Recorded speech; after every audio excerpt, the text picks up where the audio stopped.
What's up guys, Gautam for Team Super Fit, and today we are going to be talking about something, something which is like, should be known to everybody, okay? Everybody is into fitness. We're going to be talking about how to track your macros, okay? There are several ways to do this.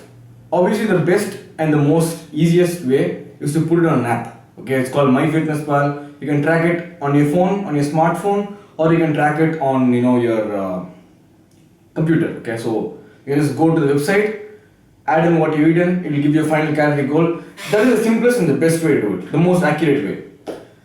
Second thing is what a lot of people do. A lot of people who have been into fitness for a long time. So it is actually not practical for us to enter everything we eat every single day, because that kind of gets irritating because you're entering the same thing again and again and again.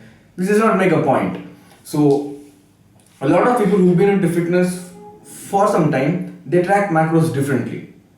For example, I'll give you guys, I'm pretty sure this is how a lot of people do it. So I'm going to give you guys the most practical way to track macros. So this is how it goes. You have your carbs, proteins and fats. Okay. So all of us, we frame our diet. For example, I'm going to take my diet as an example to talk to you guys. So first, carbohydrates. We have several sources of carbohydrates. For me, it is oats, it is early morning cereal, and then rice, and then sweet potatoes. These are my 4 sources of carbohydrates. So we all have different sources of carbohydrates, okay? For example, I know for a fact that one serving of oats, which is 35 grams, has around 20 to 22 grams of carbohydrates. This is what I know. But when I track my carb sources, I don't care about the amount of protein that's in it. Do you guys get the point? For example, when I eat 1 cup of rice, which is 200 grams, I only take it as 50 grams of carbs. I don't care about the fat, I don't care about the proteins, because they're almost negligible. For example, let's take an example, okay? We have 300 grams of carbohydrates, 200 grams of proteins, and then let's say 40-50 grams of fat. This is how, okay, let's say this is the example diet you're looking into. For example, in the morning, I'm eating oats. I'm eating 2 servings of oats, which is 70 grams of oats. I'm going to be considering it as only 40 to 45 grams of carbohydrates. That is how I look at it. I will not track the proteins and the fats in the oats because they're very minimal. So this is how I go about it, okay? So now oats is out of the way. When I eat chicken, which is my protein source, I will only track the protein from chicken. I won't be tracking the fats and the carbohydrates in the chicken. So, and when I track my sources for fats, I'll only be tracking the fats that are present in them, okay? So for example, to get 300 grams of carbohydrates, what I'll be eating is probably, I'll do something like 4 cups of rice, which is 200 grams of carbohydrates.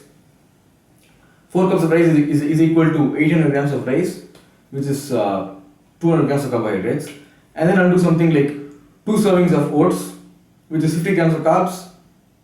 And then I'll do something like, which is around 45 grams of carbohydrates. And then I'll do something like 50 grams of cereal in the morning. So these are my carb sources.